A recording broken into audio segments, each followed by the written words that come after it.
नमस्कार, स्वागत है आपका इंटरनेशनल और नेशनल की दुनिया में। इंटरनेशनल में आज हम एक न्यूज़ की साझा करने वाले हैं आपके साथ। वो न्यूज़ है पाकिस्तान की। पाकिस्तान जो कि 2018 से ही FATF के ग्रे लिस्ट में पड़ा हुआ था, जो कि हाल ही में निकलने का प्रयास कर रहा है या फिर निकलने वाला है, ग्रे लिस्ट से बाहर होने वाला है। इसकी चर्चा हम आज के सेशन में करने वाले हैं। साथियों, साथ ही साथ हम आज के सेशन में समझने वाले हैं FATF क्या है, FATF का ग्रे लिस्ट क्या है, FATF का ब्लैक लिस्ट क्या है, और ग्रे लिस्ट और ब्लैक लिस्ट से कैसे कंट्री वापस बाहर आती हैं। तो आइए सेशन की शुरुआत करते हैं। शुरुआत में पहली बार हम जानते हैं, सबसे पहला हम जानते हैं पाकिस्तान के बारे में। पाकिस्तान जो कि हाल ही में नहीं, 2018 में ही नहीं, इसके पहले कई बार ग्रे लिस्ट में शामिल हो चुका है। तो हम जान लेते हैं इसकी हिस्ट्री के बारे में। 2008 में पहली बार पाकिस्तान ग्रे लिस्ट में शामिल हुआ।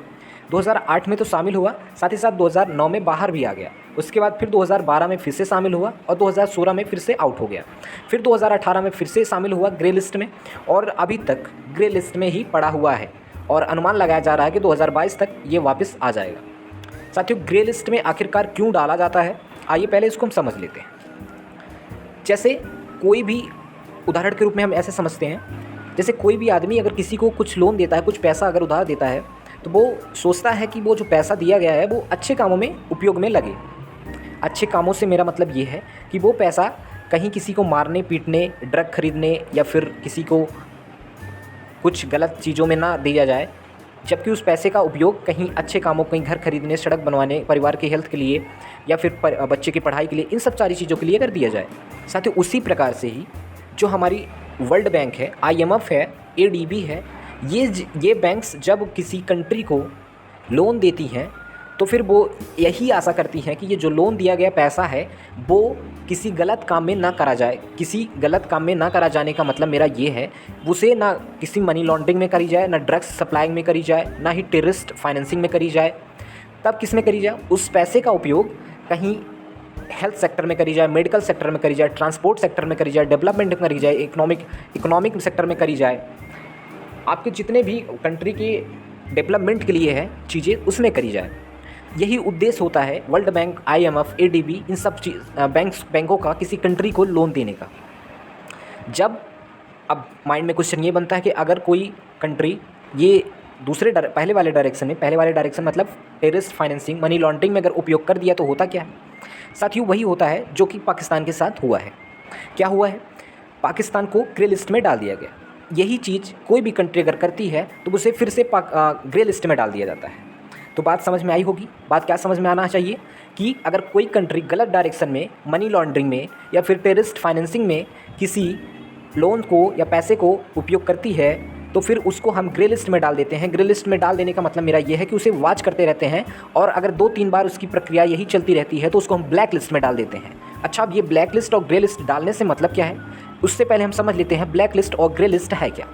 साथियों, ब्लैक लिस्ट वो है जैसे कोई कंट्री है और मनी लॉन्ड्रिंग करती है और टेररिस्ट फाइनेंसिंग करती है, उसे एक बार वार्निंग दी गई लेकिन वो बार बार वही करता है तो उसे हम ब्लैक लिस्ट में डाल देते हैं। लेकिन अगर कोई कंट्री एक बार करता है या फिर एक बार करता है तो उसे हम ग्रे लिस्ट में डाल देते हैं। अब ये लिस्ट में डालने से क्या फ़ायदा मिलता है या फिर क्या नुकसान होता है उस कंट्री को, पहले उसको हम समझ लेते हैं।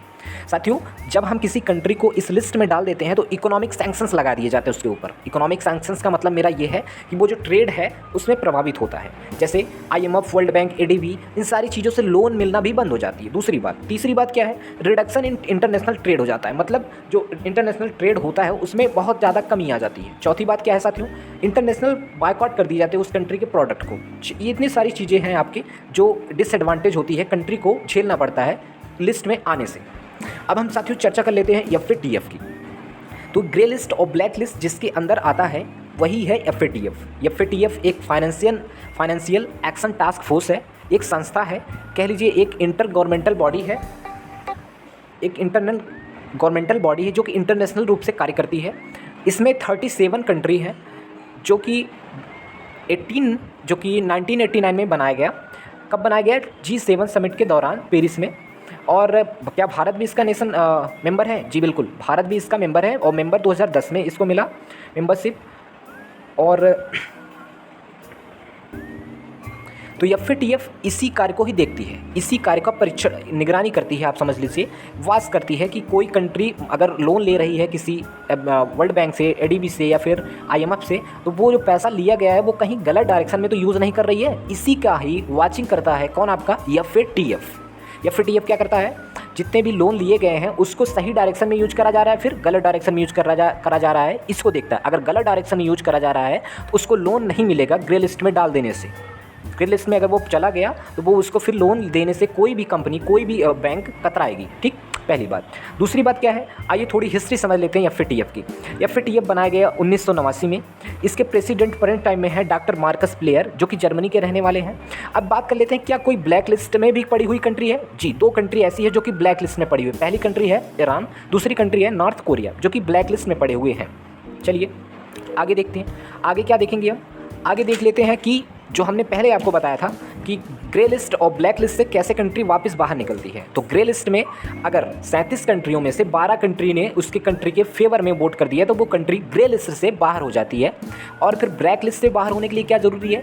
ब्लैक लिस्ट से बाहर होने के लिए ज़रूरी है कि 3 कंट्री, एटलीस्ट 3 कंट्री जो है उसको क्या करें, वोट में फेवर करें। ठीक है, फेवर में वोट करें उसके, तो फिर वो कंट्री जो है ब्लैक लिस्ट से वापस आ जाती है। तो आज का सेशन इस विषय पे रहा, एफएटीएफ पे हमने आपको समझाने का प्रयास किया है। आशा करते हैं कि black list, grey list, FATF, इन सारी चीज़ों की आपकी समझ में आई होंगी। आज की चर्चा को यहीं पे समाप्त करते हैं और मिलते हैं आपके साथ अगले नेक्स्ट वीडियो में एक नई इंटरनेशनल बॉडी के साथ। वो बॉडी हो सकती है एडीबी, वो हो सकती है आईएमएफ, वो हो सकती है वर्ल्ड बैंक। तब तक के लिए धन्यवाद, पढ़ते रहिए, खुश रहिए। Thank you.